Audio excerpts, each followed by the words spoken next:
Bonjour sœur Anne. Bonjour. Comment arrive-t-on à la vie religieuse apostolique dominicaine? J'ai envie de vous dire, on y arrive comme on peut. En fait, je pense qu'on y arrive par des rencontres. Quand on a rencontré des gens qui en vivent, des hommes dans l'ordre ou des femmes moniales ou des femmes dans la vie apostolique ou des laïcs dominicains, et qu'on se trouve bien dans cette famille. Enfin, moi, c'était ma situation. Je me sentais chez moi avec les frères et les sœurs. Et donc, je suis rentrée dans une congrégation parmi d'autres de sœurs apostoliques. Je ne saurais pas bien vous dire plus pourquoi. Je crois que c'est après, au jour le jour, qu'on essaye d'apprendre ensemble à croire en Dieu. Voilà. La devise de l'ordre dominicain est louer, bénir, prêcher. Comment se traduit-elle dans la vie quotidienne? Louer, bénir, prêcher, ça se traduit de multiples façons. Ça peut se traduire par le chant de l'office entre nous. Ça peut se traduire aussi dans le fait que nous essayons d'apprendre à bénir les gens avec qui nous vivons, qui nous sont donnés comme des frères ou des sœurs, ce qui n'est pas évident, parce qu'en fait on ne les a pas choisis, et puis des fois on n'a pas forcément très envie de les bénir. Et je pense que c'est aussi ça, la vie dominicaine, d'apprendre à bénir et à dire du bien de ceux avec qui nous vivons. Et donc prêcher, pour terminer sur la devise, prêcher c'est annoncer à d'autres que nous, et puis aussi nous annoncer entre nous que la venue de Dieu parmi nous est une bonne nouvelle, et qu'il faut s'en réjouir et annoncer que ce n'est pas d'abord ni un fardeau, ni un carcan, mais une véritable grande joie. Comment une dominicaine vit-elle le ministère de la parole, la prédication? Une dominicaine, elle essaye d'être vouée à la parole de la même manière qu'un dominicain essaye de le vivre. Je pense que d'être voué à la parole, c'est d'abord de la lire. Ensuite, c'est sans doute d'essayer de la comprendre, donc de la travailler, d'y passer du temps, d'en faire une compagne. Et puis, je pense que si petit à petit nous apprenons cette langue avec ces mots, les mots de la Bible, les mots de la parole, nous apprenons sans doute mieux à connaître notre Dieu, qui est, lui, la parole. La foi chrétienne, c'est pas la religion d'un livre, c'est la religion d'un vivant. Je ne sais même pas si c'est une religion, c'est un autre débat. En tout cas, c'est la célébration d'un vivant qui est le Christ, qui est la parole de Dieu. Une fois qu'on a appris ces mots dans la parole, nous pouvons sans doute les utiliser pour en parler à d'autres. Et donc je pense que prêcher pour une dominicaine, c'est donner la parole. Autrement dit, s'adresser à des gens de telle façon qu'ils puissent saisir des mots pour à leur tour dire leur foi, à leur tour prendre la parole. Êtes-vous davantage contemplative ou prêcheresse? On est tous contemplatifs, aussi bien les sœurs moniales, les frères, les laïcs et les sœurs apostoliques, et on est tous prêcheurs, les sœurs moniales, les frères, les laïcs et les sœurs apostoliques. Parce qu'en fin de compte, on ne peut pas prêcher autrement qu'en ayant passé du temps avec la parole, et on ne peut pas passer du temps avec la parole autrement qu'en prêchant. C'est parce qu'on prêche qu'on va pouvoir revenir à Dieu et lui raconter la vie des gens qu'on a côtoyés. Vous êtes religieuse et médecin Fleury-Mérogis. Est-ce que vous diriez que vous êtes médecin des âmes et des corps? Pas du tout, je suis médecin généraliste, donc je m'occupe des corps malades. C'est mon métier, je suis payée par l'hôpital public pour ça. Et donc absolument pas des âmes, il y a des aumôniers pour ça. Et c'est très important d'être exactement à sa juste place, de ne pas déborder du champ. En 2012, vous avez écrit le livre Des larmes. Pourriez-vous revenir sur la signification du titre de ce livre et son contenu? Alors, des larmes, l'idée était de réfléchir à ce phénomène assez mystérieux qui est le débordement de soi quand on pleure. Sachant que la gamme des larmes va de la tristesse à la joie. Et donc j'ai voulu faire un essai en essayant de m'interroger sur des situations très simples qu'on peut rencontrer en prison. Une personne qui pleure en face de nous, parfois on est ému, d'autres fois non.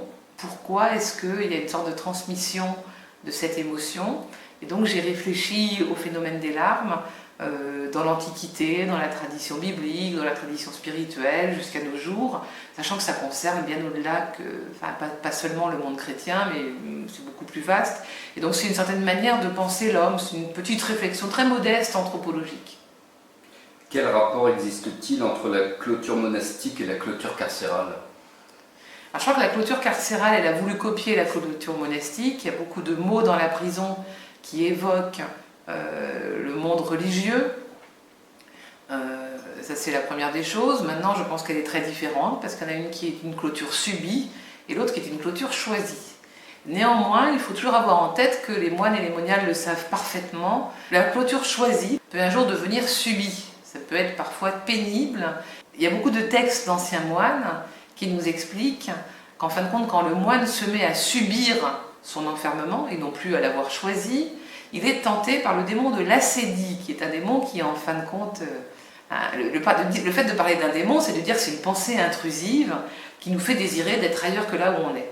Donc ce démon de l'assédie, c'est assez intéressant parce que je pense qu'on est tous concernés par l'affaire. Ça veut dire qu'un jour ou l'autre dans nos vies, on aimerait bien avoir une autre vie que celle qu'on a. Alors que la cellule, la métaphore de la cellule, ça signifie avoir une vie unifiée devant Dieu. Bon. En prison, l'idée d'avoir une vie unifiée peut être intéressante, mais en vrai, est-ce que la prison aujourd'hui permet ça? Bien sûr que non, puisqu'il y a une surpopulation carcérale, comme vous le savez, il y a des emplois du temps très hachés, et donc en fait, ce que dans l'idéal on avait imaginé comme un moyen de réfléchir à sa propre conduite, ne fonctionne pas dans la vraie vie. Nous commémorons les 800 ans de la fondation de l'ordre des prêcheurs fondé par saint Dominique en 1215. Pourriez-vous revenir sur les enjeux de ce 8e centenaire pour les dominicaines et plus généralement pour l'Église? Alors pour l'ordre, célébrer 800 ans, c'est toujours, célébrer un anniversaire, c'est d'abord remercier pour le temps passé, parce qu'on ne serait pas là sans ceux qui nous ont précédés. Donc déjà ça, c'est bien et ça mérite d'être fait avec beaucoup de joie. Maintenant, le deuxième accent, c'est vraiment de regarder l'avenir, c'est-à-dire comment d'autres que nous avant ont relevé des défis, nous en avons quelques-uns à relever aujourd'hui, comment nous nous y prenons ensemble pour que, après-demain, l'ordre soit encore vivant et qu'on puisse fêter les 900 ans dans 100 ans. Au XXIe siècle, nous vivons dans un monde largement déchristianisé et sécularisé. Quel sens revêt la vie religieuse en général et l'engagement dominicain en particulier?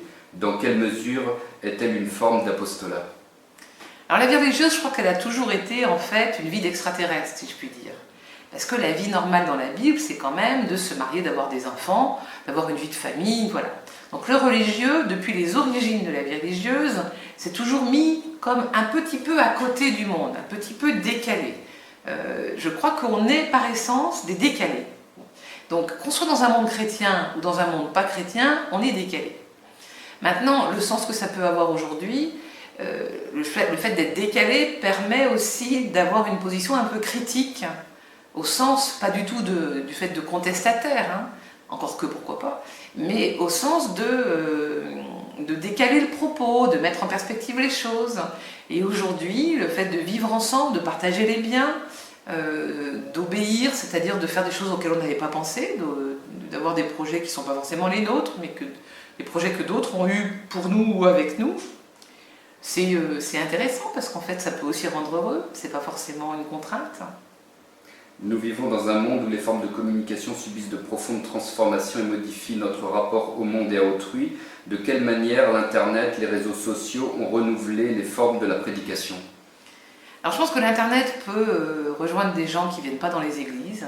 Ça on l'a vu avec les frères, avec le projet auquel j'ai participé de retraite dans la ville, de commentaires bibliques en ligne, de psaumes dans la ville, etc. Et donc que des gens puissent être rejoints par la parole de Dieu alors qu'ils ne l'entendaient plus parce qu'ils ne venaient pas là où elle était proclamée, c'est une très bonne nouvelle. Donc ça, je pense que c'est très important.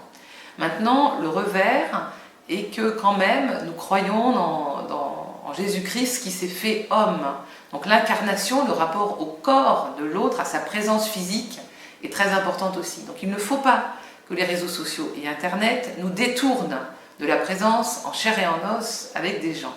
Alors à nous, à chacun de faire comme il peut et à chacun de doser entre une présence virtuelle qui permet de rejoindre des gens qu'on ne connaissait pas, qu'on n'arrivait pas à atteindre, et une présence physique auprès des plus proches qui sont là autour de nous et qui parfois attendent aussi beaucoup de nous. Il ne faudrait pas qu'on les oublie, cela. Le 8 décembre dernier, le pape François a inauguré le Jubilé de la Miséricorde. Quelle signification revêt cette initiative pour les dominicains? C'est génial, c'est un magnifique cadeau que d'avoir l'année du 800e anniversaire, une année de la miséricorde. Parce que l'ordre dominicain est voué à la miséricorde. C'est son ADN, c'est son essence la plus profonde. Dominique, quand il était avec ses frères, il se réjouissait avec eux et la nuit, il suppliait Dieu, il pleurait devant Dieu en se disant « mais que vont devenir les pécheurs ?» C'est-à-dire qu'en fait, il souffrait de la même souffrance dont Dieu souffre quand il voit que des gens vivent mal, que ça ne va pas pour eux, que la vie est dure, quoi. Dieu souffre quand nous souffrons. Et donc cette souffrance de Dieu quand nous souffrons, c'est pas du tout d'abord une sorte de colère sur notre péché, c'est d'abord le fait qu'il veut partager avec nous chaque instant de nos vies, même les instants ratés, moches, pas intéressants. C'est ça qu'il veut vivre, c'est pour ça qu'il s'incarne. Sa miséricorde, c'est, vous savez, dans miséricorde, il y a misère et corde, cordia, le cœur. La misère, c'est pas Dieu qui se penche sur notre misère, c'est Dieu qui assume notre misère, qui la prend sur lui. C'est la misère de Dieu que nous célébrons en célébrant la miséricorde. Je pense que la miséricorde, elle peut se décliner de 1000 façons, mais qu'elle est d'abord un non-jugement et sur ce monde dans lequel nous sommes et sur les gens avec qui nous vivons. C'est d'abord de les bénir, de voir en eux ce qui est beau et bon, d'aimer ce monde, ce que toujours a fait Dominique, ce que toujours ont fait les frères et les sœurs. Nous aimons ce monde, nous sommes heureux d'être là aujourd'hui au XXIe siècle, même si c'est compliqué, mais de tout temps c'était compliqué, et nous avons envie de dire aux gens que le Christ, Jésus-Christ, Dieu fait homme, il veut la vie de l'homme, c'est ça qu'il veut. Il veut que nous soyons vivants, il veut rien d'autre que ça. Et quand il nous regarde, il nous trouve beaux. Eh bien, prêcher la miséricorde, c'est dire ça aux gens qu'on côtoie. Quel regard portez-vous à l'heure actuelle sur la situation du christianisme et des chrétiens en général, ou alors en particulier dans des pays comme la Syrie, l'Irak, la Centrafrique, le Nigeria ? Alors moi je pense que la vie est évidemment extrêmement difficile, c'est rien de le dire, dans un certain nombre d'endroits. Je pense qu'elle n'est pas difficile seulement pour les chrétiens, je pense qu'elle est difficile pour des musulmans qui vivent dans ces mêmes pays, que ce sont sans doute eux les premières victimes des terroristes et des fondamentalistes dans tous ces pays. Donc moi j'ai pas envie de vous parler des chrétiens dans ces pays-là, d'abord je connais pas assez, je pense que j'ai envie de vous parler des hommes qui souffrent dans ces pays-là. Le côté insensé de l'affaire, c'est qu'aujourd'hui encore, on est capable de s'entretuer pour des raisons idéologiques, de pouvoir, de je sais pas quoi. Donc c'est le mystère du mal dans toute son essence la plus mystérieuse, personne n'explique. Ce que nous croyons comme chrétiens, c'est que le Christ n'a jamais donné d'explication à ça, jamais. Il n'a jamais accusé personne, jamais. Mais la souffrance, il l'a portée avec nous. Il a subi la souffrance, il a été lui crucifié. Et justement, il a été crucifié pour aller jusqu'au bout de son identification avec les coupables. Parce que sur la croix, il est entre deux coupables. Et donc il rejoint, lui, tous les terroristes, tous les méchants, lui qui est l'innocent par excellence. Il les rejoint à tel point qu'on pourrait le prendre pour l'un d'eux. Il est confondu avec les bandits. Le type qui passe devant la croix à l'époque de Jésus, il ne peut pas savoir que lui est innocent au milieu de deux bandits. Donc il nous rejoint jusque-là pour qu'au pire de nos existences, nous puissions croire que lui est avec nous. Voilà. Donc ce que je pense, c'est que quand on est chrétien, on a sans doute la possibilité de croire que quoi que nous traversions, le Christ est avec nous. Je prie Dieu d'abord pour que ça cesse dans ces pays-là. Je prie Dieu pour que les croyants trouvent la force de tenir la main du Christ, quoi qu'il leur arrive.